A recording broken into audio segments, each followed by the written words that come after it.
It's time to start asking yourself, what can you do for Lenyn, not what Lenyn can do for you. He's the next mayor of Chicago. We'll talk about it here on the CHGO White Sox podcast.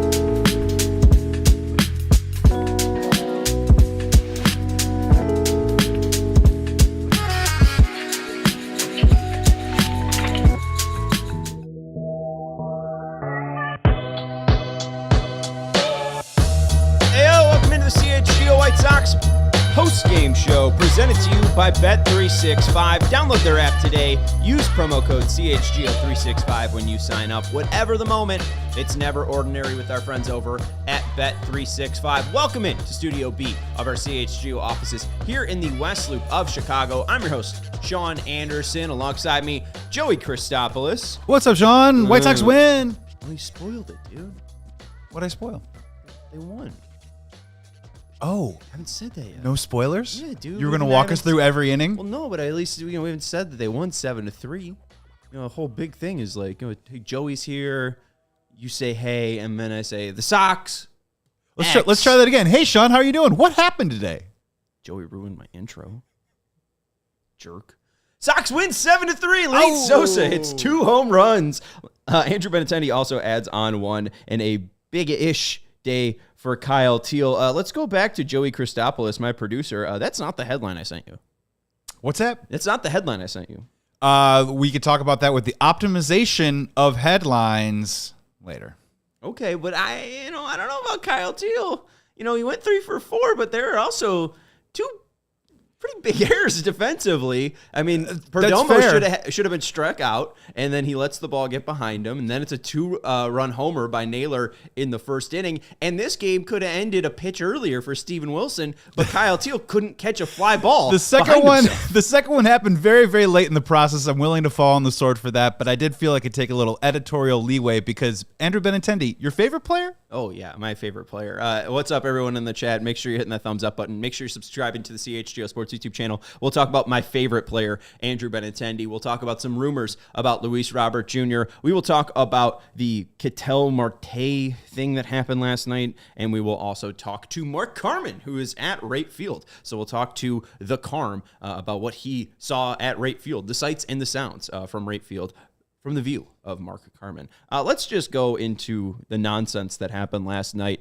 Diamondbacks won 4-1. Thankfully, the Sox are able to avoid the sweep tonight. But at some point, I believe it was the 7th inning, Ketel Marte is in tears and upset. There's a pitching change happening, and during the pitching change, there's somebody screaming at Ketel. Ketel is crying his eyes out, because the person allegedly was talking about Ketel's mother. Ketel's mom passed away, I believe, 8 years prior in a car accident. So this buffoon in a Caleb Williams jersey, or I think it's just a Bears jersey. Let's not besmirch Caleb's name. It's just a Bears jersey. Was screaming asinine stuff about Ketel's mother, and thankfully the Sox today, before Ketel stepped to the plate, acknowledged that they're with Ketel Marte. The White Sox community supports Ketel Marte. There were a decent amount of signs as well behind home plate in support of Ketel Marte. It's not that big of a story, honestly. I mean, I think it's just the real reason this spun out to something is because Ketel showed so much emotion on the field. I mean, I remember one of my first baseball memories. It was the day Michael Jackson died. White Sox versus Dodgers. Matt Kemp's playing center field, and my dad and I are sitting, left center-ish, left center gap, right, more center field towards, if you're basing it off the catch of Dwayne Wise, that's what we base everything off of, based off the catch a little bit more towards center field. And this guy for 9 innings is just screaming at Matt Kemp, saying some of the worst things that I've ever said. I was a little kid, and I, couldn't go stand up to the guy. The guy seemed, drunk and out of his mind. But Kemp, at some point, near the end of the game, came up and started, running his mouth at the guy. It's not unusual to see hecklers heckling baseball players. It's just unusual to see the baseball player actually let it get to him. And knowing the subject, the topic matter of it being Ketel's past mom, we're pretty glad that guy's been banned from Wright Field and every other major league stadium. Those aren't the guys that you're like, oh, let's invite that guy to the park. Oh, you know who's a real great blast? The guy that knows every horrific detail about the Diamondbacks' personal family. I mean, he's probably just like, Marte hit a homer early in the game, then he probably looks up Ketel Marte on Wikipedia and being like, oh, well, what can I use against him? And use the worst possible thing. Yeah, look, I think the most important stat about this is the kid is 22 years old. I'm not surprised in that category that he would say something that stupid. I think the consequences and penalties should be incredibly harsh. But again, 22-year-old, hopefully a life lesson for other people out there that I've noticed that on like TikTok and social media that it has become a trend for someone to be like, hey, they're making fun of like, hey, you can't cook a pancake, or like you can't make an omelet really good. And they're trying to make it like that. And they're trying to have fun with it, but this is obviously beyond the pale. You cannot make it personal. This is sports. You can talk about how bad they are on the field, how slow they are, how out of shape they are. You can make it about that, but you can't make it about someone's personal life. It's a great life lesson for everyone. And listen to Beefloaf. There's about 24 people watching, 4 people have hit that like button. Smash the like button for my hairy forearms. It's not, it's not the only part of me that's hairy, folks. All right. Yeah, I mean, the one thing, this isn't even the worst fan incident at Wright Field. There's the famous incident with the Royals first baseman, the father and the son attacking a literal first base coach. So this isn't even worst fan incidents at Wright Field. So it's tough for me to get super up about it. I feel bad for Ketel Marte. But it's low class. It's just low class, dude. It's low class, and it's also that's part of the issue when you have such a little crowd there is that the voices that are closer are going to be louder. Just unfortunate and sucks for Ketel. Let's get into today. Sox win 7-3. That's probably why you're here. They're able to avoid the sweep. Hasn't been a fun June for the White Sox. 26-55 now on the year. 17-23 at home.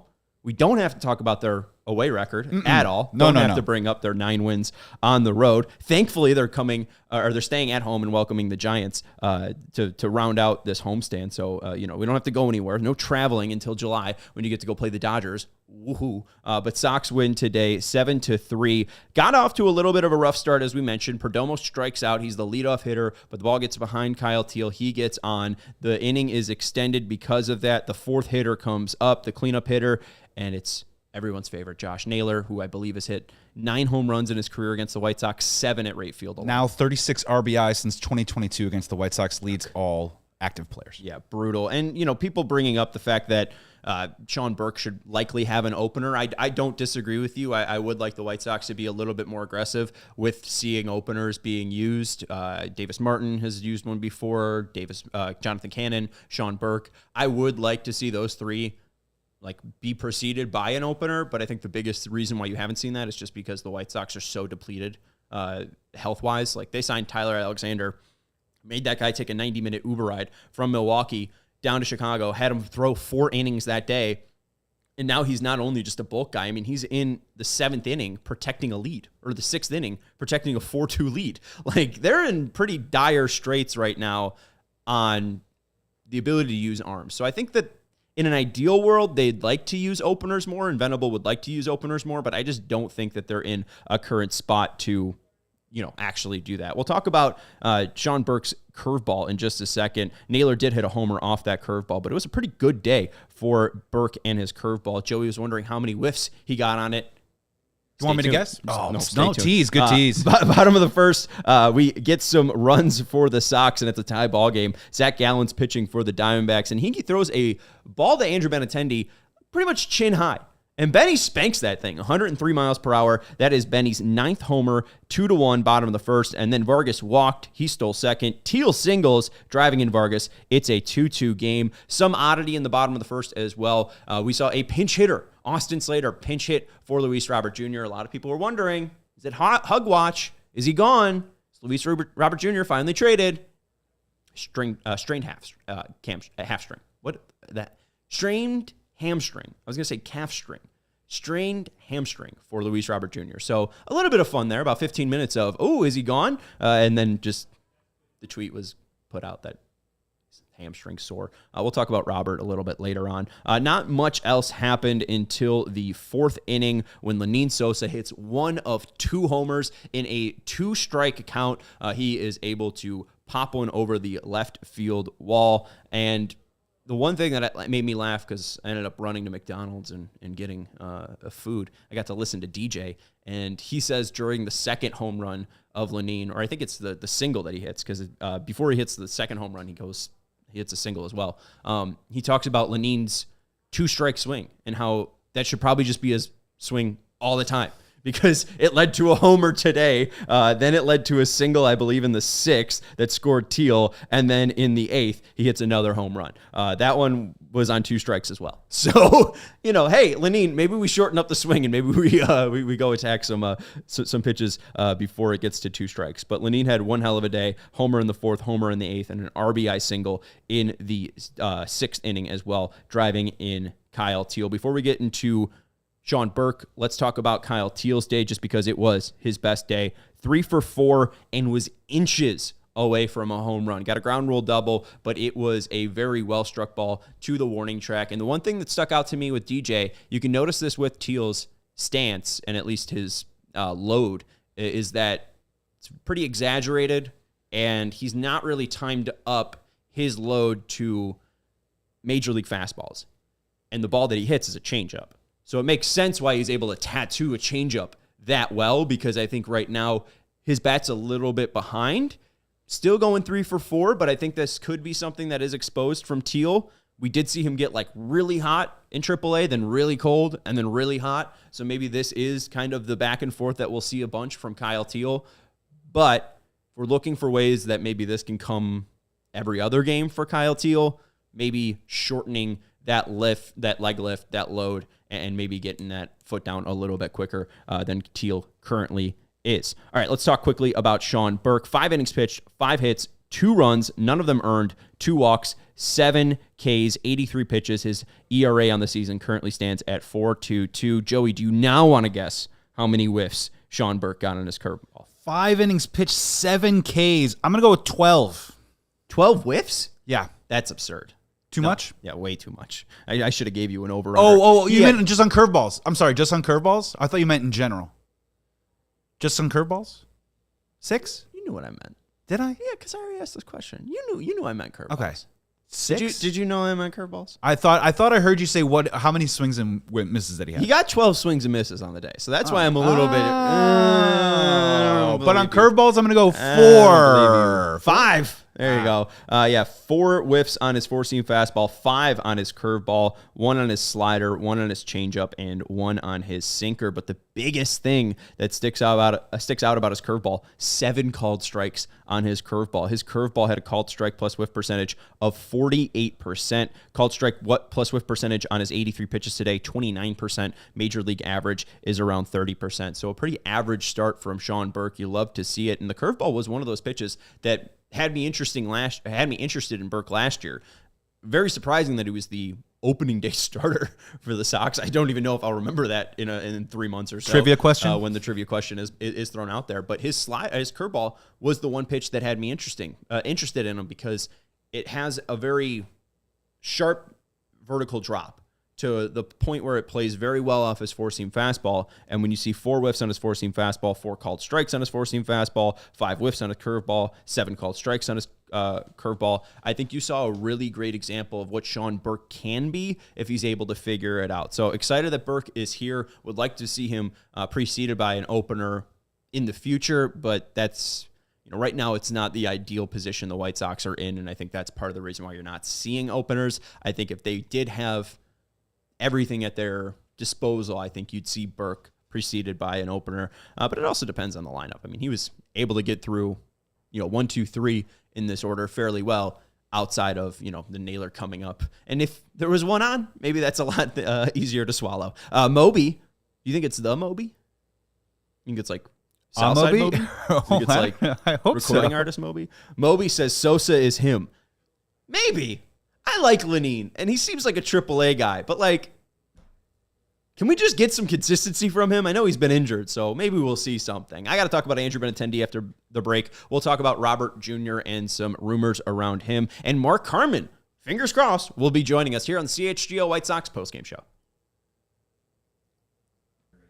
We want to let you know about our friends over at Sunnyside Cannabis Dispensary. It's your home for judgment-free cannabis shopping. It's a place where all kinds of visitors can explore, discover, and purchase a wide array of high-quality cannabis products. They're here to elevate your summer. They are loved all across Illinois, and they have a location for you, whether it's in the city like Wrigleyville or River North, in the suburbs like Champaign or South Beloit. I love their Elmwood Park location, and I love Sunnyside because it's a one-stop shop for all your cannabis needs. They have an expertly curated menu with over 100 strains to choose from, plus easy online ordering and in-store pickup. And the best thing, we saved the best for last here, Joey. If you're an existing user, use promo code CHGO50 for 50% off one Cresco Lab brand item. Head over to sunnyside.shop for Bright Buys every day. And if you're a new customer, use code HICHGO at checkout to qualify. Exclusions apply. We want to let you know about our friends over at Sunnyside Cannabis Dispensary. It's your home for judgment-free cannabis shopping. It's a place where all kinds of visitors can explore, discover, and purchase a wide array of high-quality cannabis products. They're here to elevate your summer. They are loved all across Illinois, and they have a location for you, whether it's in the city like Wrigleyville or River North, in the suburbs like Champaign or South Beloit. Cannabis Dispensary. We also want to let you know about our friends over at Ray CDJR, Ray Chrysler Dodge Jeep and Ram, located in Route 12 in Fox Lake. New vehicles are in store at Ray CDJR, and this is your chance to score a great deal on the Employee Pricing Plus sales event. Head to Ray CDJR on Route 12 to choose from their huge selection of new Chrysler, Dodge, Jeep, and Ram vehicles. You can now lease the new 2025 Ram 1500 Bighorn for only $419 a month for 36 months. And you could shop over 125 vehicles priced under $20,000. The team at Ray CDJR is here to help you during each step of your car shopping journey. They are here to give you the Ray's price promise. The price you see is the price you get with our friends over at Ray's. Don't miss out on the employee pricing sales event. For more information, visit Ray CDJR today on Route 12 in Fox Lake or online at raycdjr.com. Back here on the CHGO White Sox postgame show, presented by Bet365. Use code CHGO365 when you sign up. Whatever the moment, it's never ordinary with our friends over at Bet365. One more thing from today's game, then we'll talk about Benintendi on the season. Then we'll talk about Luis Robert Jr. and the trade rumors around him currently. Let's jump into Grant Taylor. Taylor today, 2 innings pitched, 1 hit, 1 run, not earned, no walks, 1K, 23 pitches thrown in the 2-inning outing. I hope we see more of this from Grant Taylor. I'd like to see 2 to 3 outings a week of 2 innings pitched for Grant Taylor. I don't really understand the move at this point from starter to bullpen, especially if you're going to use him in multiple innings. Like, why not just have him try to throw 3 innings against Double-A hitting versus Major League hitting? I don't understand why it works at a Major League level out of the bullpen for Grant Taylor and not really at a minor league level for him. I think that, maybe it's like a certain threshold. Maybe once he reaches those 30 pitches, that's when you see a degradation of his stuff. But this is a very weird thing to follow because this kid is extremely talented. And it seems like he's extremely fragile. So it's a very fine line they're walking with Grant Taylor. But you see what Mizorowski and Skeens are doing in Milwaukee today, and you just feel like Grant Taylor could easily fit into a conversation like that. This stuff is beyond disgusting. Patrick Nolan has the running joke that the 8th wonder of the world is Grant Taylor's right arm. I don't think he's wrong. Like, this kid is rocking, I think, 3 plus 70 grade pitches out of the bullpen, according to @TJ Stats. The 4-seam sits at 75 grade. The cutter sits at a 73 grade. The curveball sits at a 76 grade. This is out of 80. 80's elite, so you have 2 pitches over 75. And then the slider, he's only thrown 2 of them, but that's a grade 80 as well. So you just wonder what this stuff would do if he's able to throw 3 to 4 innings. And I think, again, they're just trying to get him to that 3 to 4 inning mark. I am questioning why he's at the major league level, because it looks so good, the major league level. How would this guy be bad at a minor league level or unable to get through minor league hitting? It's pretty befuddling, because Taylor's been insane to watch, a thrill to watch, and he's been just absolutely filthy. And I don't know why he can't do this at a minor league level, and I don't know why we can't just have fifth-day starter Grant Taylor. I'm crying. All right, real quick, too, on Taylor, 11 swings, 2 whiffs, so not great on that. You did get 3 called strikes, 2 of them on his curveball, so that's all right, and that's the one thing that I do want to see from him a little bit more, is a little bit less of a reliance on his fastballs, 14 four-seamers, 5 cutters, and then only 4 curveballs today. You even look at the season mark, he's at 57% four-seamers, 22% cutters, 18% curveballs. I feel like once he gets a little bit more of confidence in that curveball, you'll see that a little bit more, but we've also seen him bounce curveballs a fair amount, so maybe that's the real reason why he's not a starter, is because he's just fastball cutter, and he doesn't have real trust in the slider and curveball to get swings and misses yet, but I mean, the dude is electric. The dude is absolutely disgusting. We got Mark Carman joining us in a second, so I'll answer Victor Von Doom's question right now. Are we going to have the Thor talk today? Sure. The White Sox signed Noah Syndergaard. Good talk. Good talk. Yeah, I mean, he was throwing 95 in a bullpen during the offseason. It seems like the typical thing for Noah Syndergaard. Is he healthy? That's the biggest if, and at this point, those if questions were in 2016, 2017. I don't think that he's going to be anything besides an inning eater, which the White Sox do need. So don't go buy a Syndergaard jersey is what I'll tell you. All right, let's head out to right field to the silver-haired Mark Carman, the our just hard-hitting reporter is what we'll call him, our ace reporter. How's it going, Mark? Sean, it's going great. Thank you. It's a bad hair day for me. It's true. I didn't get the good, bad flow today. Yeah, well, it's better than that. Thank you for supporting me. But, I got to tell you, let me take my glasses off for this one. And you're in this every day. But I only get to come out here, a handful of times now this year. But every time I'm at right field and staring at the Rate Club, by the way, come out with us, download the Rate app, July 26th, come out Cubs Sox. We got 2 tickets, all you can eat, all you can drink for you, Cubs Sox, Sox Cubs. The energy around this club is just so different to last year, Sean. It's unbelievable. It's almost like last year we went to Mars and now we're back on Earth, or vice versa, however you want to do it. There is just a feeling in that clubhouse that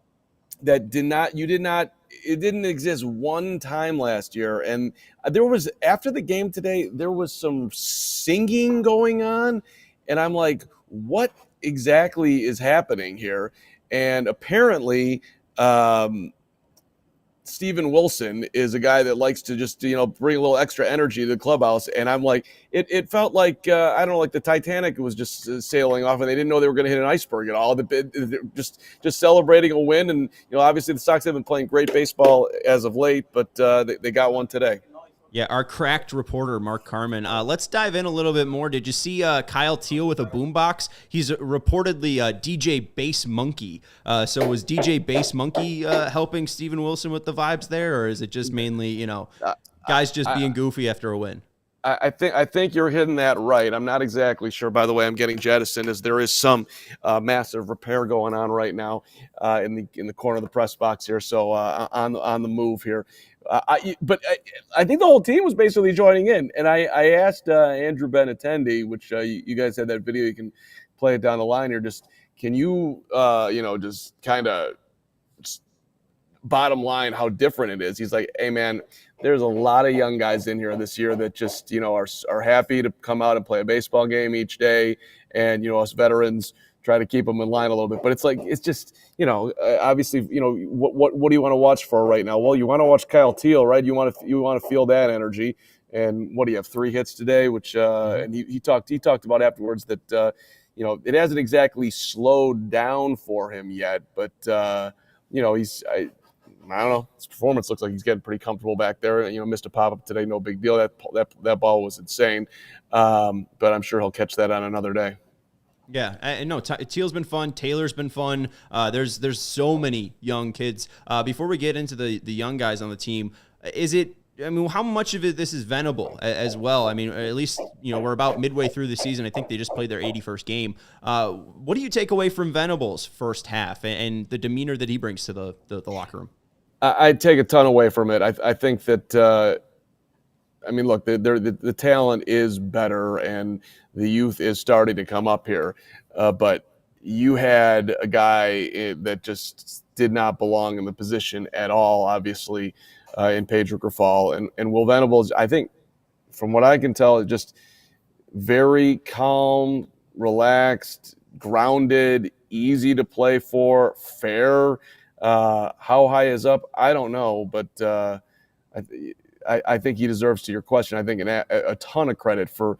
I mean, that you talk about, jumping on board of a rocky ship. That, hey, what's the goal this year? Well, the goal is not to lose 100. I mean, that was basically what was talked about for the season, and yet keep morale where it's at. And it sort of reminds me too, where when the White Sox were starting their climb in the last rebuild, which ultimately didn't get them to where they wanted to go, but you could feel the positive momentum coming. And I'm not saying that I don't want to even go that far, but there is at least some kindling of that going on right now.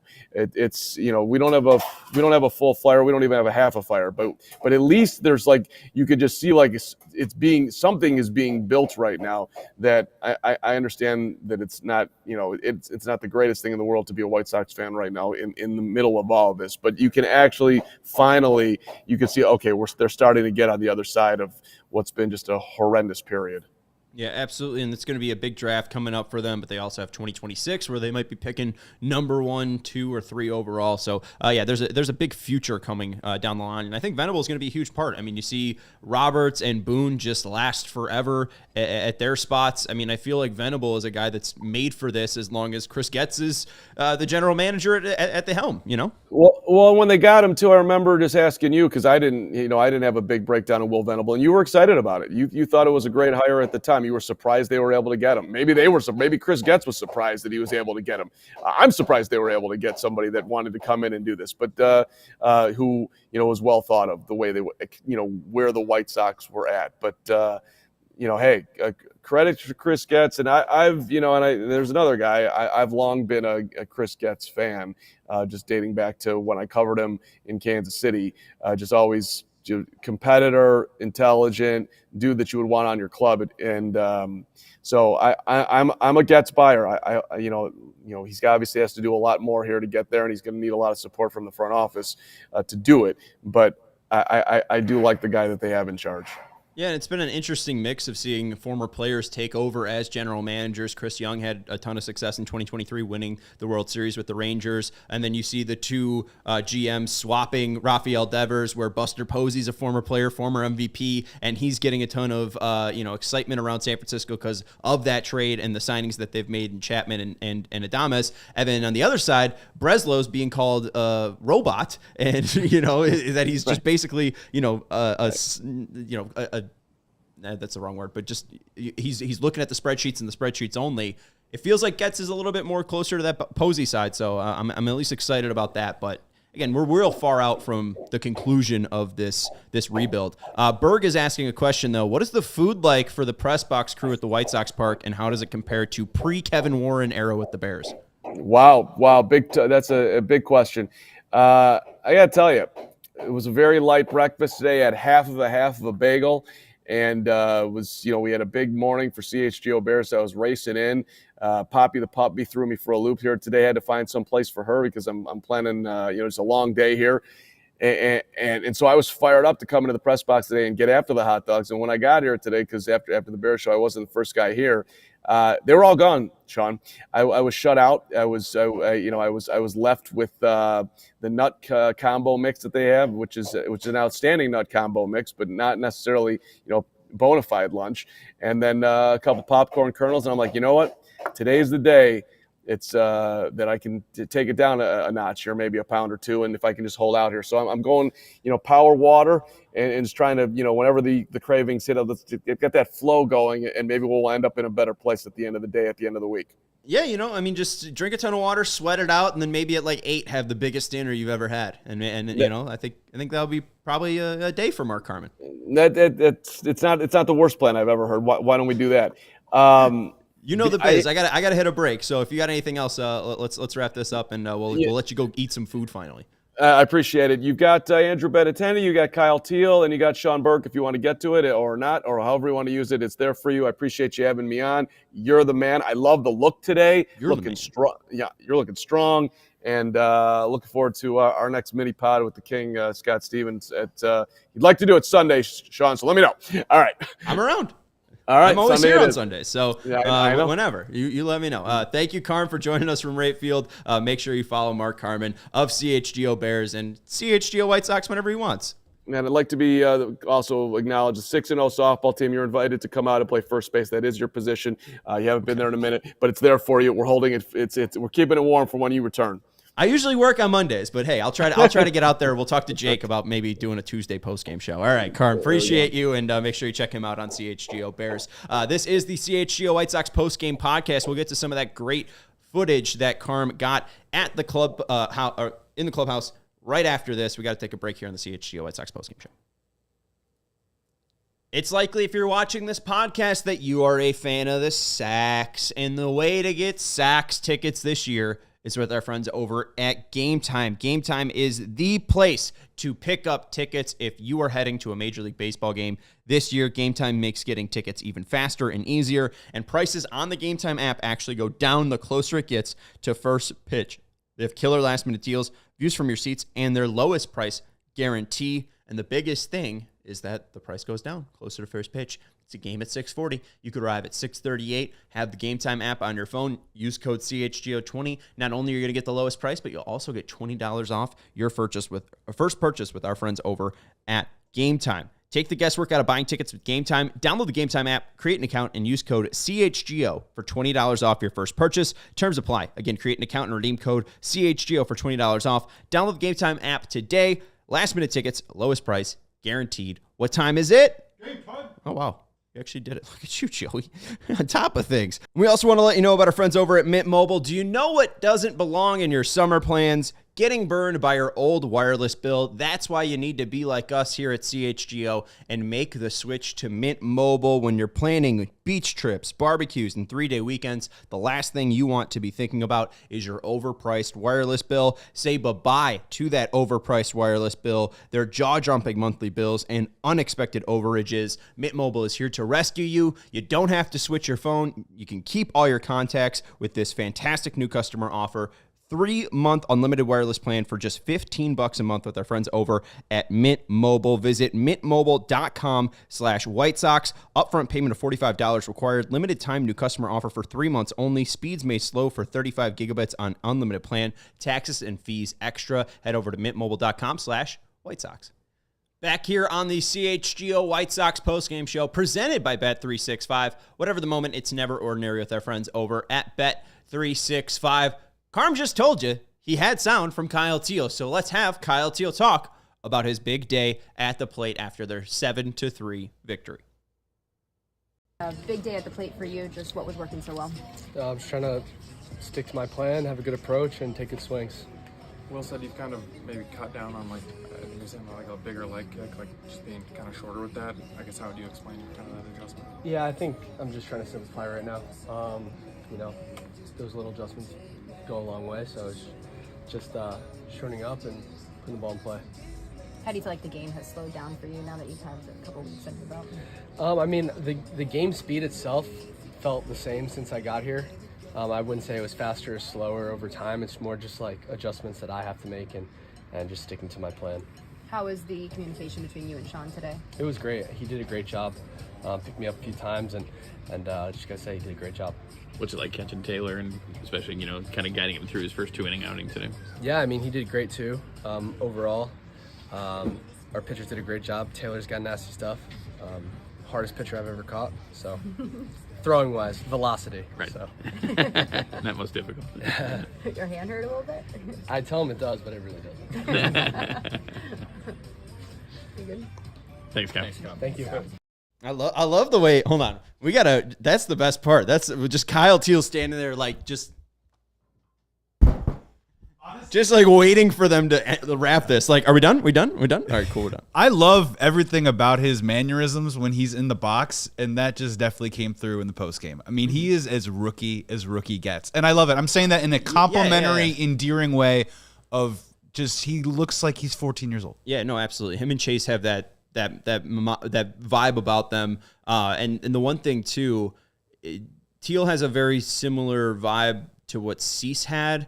And when I worked at the Score, anyone with a beard I looked like him. So Giolito, Cease, whatever. And I remember Chris Tannehill saying there was something that like Cease said. It was like, "Oh, sick, nice." And he was like, "You sound exactly like that." So I think part of it's just like being 20 and stupid. It's just like everything's new and fresh to them. They're just so excited, and Teel really emphasized that a ton. So does Mydroth. So yeah, no, I think it's exciting for them. Carm brought it up. It's like the loudest he's heard that clubhouse in a bit. Steven Wilson's pumped to be on the major league team and not in Charlotte. Kyle Teel's the same way. It's exciting to win when you can win one. I know that they're probably like not getting over their skis and being like, "Oh, we're going to win 80 games or anything." But if you can win 60. Celebrate 60 times. I don't hate that. So exciting stuff there from Teel. And the one thing that stuck out there was the talk about shortening his leg kick. I wonder if that's going to be something that is going to be like a crucial thing for him, is trying to figure out that leg kick, maybe getting that down a little bit quicker. He goes 3 for 4 today, so nothing wrong. If it ain't broke, don't fix it. And hit the ball hard the 4th time too. But yeah, right. I just hopefully he's able to find a little bit more consistency and bring this out, because I do think that he is the starter. When we talked to James Fegan on Thursday, he talked about how Teel is already ahead of Caro when it comes to receiving and game calling. It seems like Caro's in a little bit of the doghouse.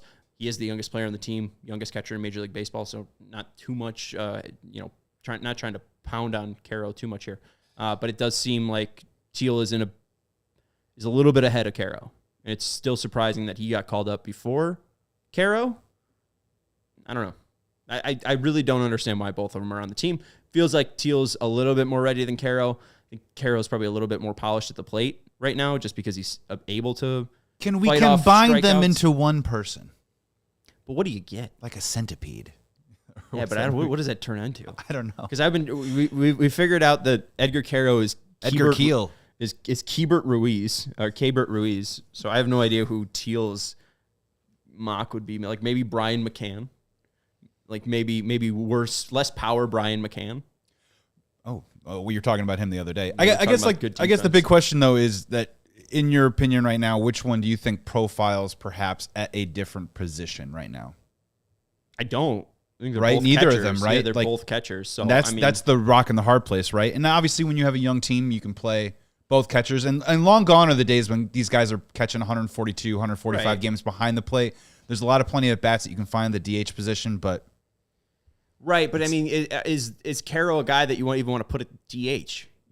Like Caro just seems like he's just going to end up sitting on the bench most days. You came up with a great comp for him where his highest ceiling or his highest potential looks a little bit like Luis Arias. Yeah, and I've walked that back a little bit just because, like, yeah, it's like light Luis Arias, because Arias is like, it's all about offense with him, where Caro does have a little bit of defensive ability to make him like, it's not all make or break, 320 average or nothing.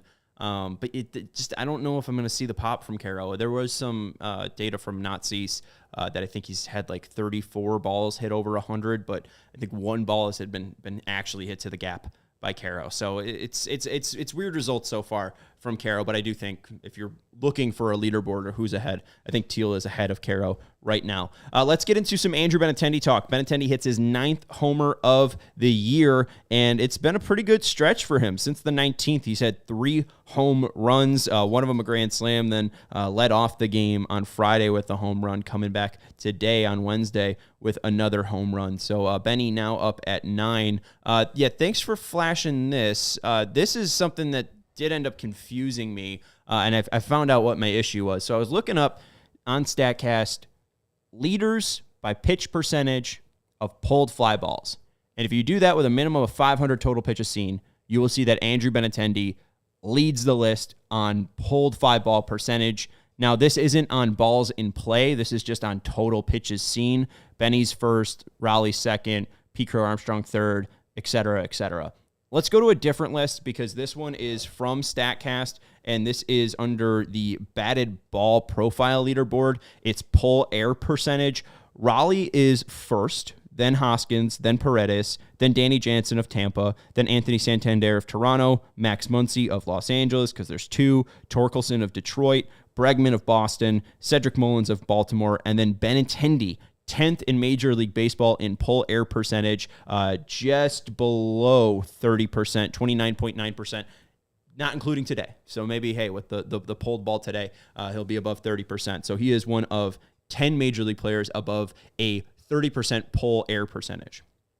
Before we get into more data, more dumb stuff, more things that can bore you, remember, Rick Hahn signed this guy to a 7-year, or $75 million 5-year contract. Rick Hahn was in love with Andrew Benintendi, I believe, in the 2017, 2016 draft, whenever he came out. And this guy waited and waited until he was a free agent to give him one of the largest contracts in White Sox history. And I think it's hilarious that Rick Hahn isn't seeing Andrew Benintendi live up to his words. Ball go far, team go far. And the one guy that has been able to exemplify that by just pulling a ton of fly balls is the little weak left fielder who can barely even play out there. Benintendi, one of 10 players with a pull air percentage of 30 plus. If he didn't have injuries this year, he might be at like 12 to 15 homers already, which is pretty impressive. And the one thing too, I don't like, if he stays healthy, he'll probably hit 20 again. He might lead the team in home runs, which will put our Miguel Vargas bet in jeopardy a little bit. Where's Vargas at? What's that? He's at 10, right? He's at 10 right now. Yeah, he's at 10. He's got to lead. Boo. Boo 10 you, to 9. boo. It's getting tight. Boo. The margin's getting tight. You know what else is hilarious about this was that obviously he signed Benintendi the year after. I mean, I didn't watch every single at bat, but it just looked like he just shortened his swing and hit over 300. I think he only had 6 home runs that year, and now he is this pull happy player that's just trying to hit the ball over the fence. It's just, it's a funny journey, Andrew Benintendi. Yeah, I mean, he hasn't hit 300 since 2022. It seems like the wrist is effed with that, and we saw how poor he was in 2023 with the lack of power. It seems like he's realized that at this point, the only way that he's going to be a useful hitter is if he taps into that pull power. And the one surprising thing, there are, I believe, 31 players in Major League Baseball with a pull air percentage above 25%. Austin Riley at 25.4%. He is the 31st player. Out of those 31 players, I put them all into StatCast, and this is on pulled fly balls. Andrew Benintendi is, and this is on exit velocity, 1, 2, 3, 4, 5, 6, 7. It's like 10th out of 31, which isn't too bad. He's got the same exit velocity on pulled fly balls as Kyle Tucker. They have the same exact fly ball pulled profile. Benintendi, 97.7 miles per hour, 34-degree launch angle, 342 average feet difference. Kyle Tucker on pull fly balls, 97 mile per hour average, 35-degree launch angle, 340 average difference. So I've been just very surprised that Benintendi's been able to keep this up. And I thought that, oh, hey, he's probably got like the weakest fly balls, pulled fly balls out there. The fact that he ranks among Kyle Tucker is hilarious. And a 97.7 goes up today after the 103 mile per hour homer. So it's surprising how well Benintendi has done this year. The fact that he's been able to continue this, go from 20 home runs last year and look like he's on his way to hit 20 again. All right, final topic for today. Hit that thumbs up button if you haven't already. Make sure you subscribe to the CHGO Sports YouTube channel. This is from Bob Nightingale. He wrote about the looming trade deadline, and he talked about Luis Robert Jr. The likelihood of being traded, barring injury, just about 100%, Bob Nightingale says. The White Sox don't want him. They don't need him, and they know they should have traded him during the winter. All they can hope for now is that he starts performing much better after hitting 184 with 7 homers, 31 RBIs, and a 573 OPS. He has played better of late with a 703 OPS in the last 2 weeks. And he leads the league with 22 stolen bases and plays a terrific center field. It's not as anyone's going to pick up the $20 million option on him this year or next year, but the Mets and Phillies are keeping close tabs on him.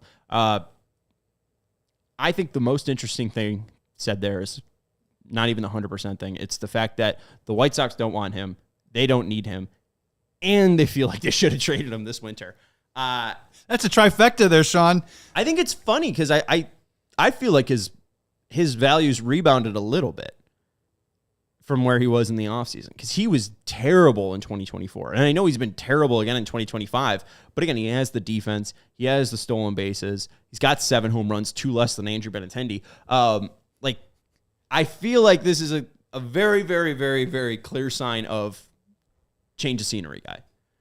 I have really a tough time talking myself into a place where he is not probably slotted in as the 9th hitter for some team, whether it be the Phillies or Mets. And by 2 weeks after that, he's hitting 4th for them.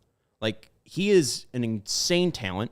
We've seen a homer against Toronto and a homer against Arizona, and he just looks like the best player out there. When he is able to connect, everyone knows it. It's just completely different from Andrew Benintendi, Lenyn Sosa, whoever. I am disappointed to see his career end in such a sad way. I think Sox fans need it just to get him away from the team and away from all this history, but I don't think that he'll be bad. And I think whatever team acquires him will be getting a very, very, very, very, very good center fielder. That's Joey Christopoulos, our producer. I'm Sean Anderson, your host of the CHGO White Sox postgame show, presented by Bet365. Whatever the moment, it's never ordinary with our friends over at Bet365. We want to give a huge thank you to Mark Carman for joining us from right field and getting us the video from inside the clubhouse. Kyle Teel talking about how the game isn't really that slow. And it's a fast game, and 95 is fast. 95 is 95 is basically what Kyle Teel told you. Anyways, we will be back here on Sunday to recap the Giants series between the White Sox and Giants. Makes sense. At right field. We'll talk to you then. Goodbye. We all silly like the mayor.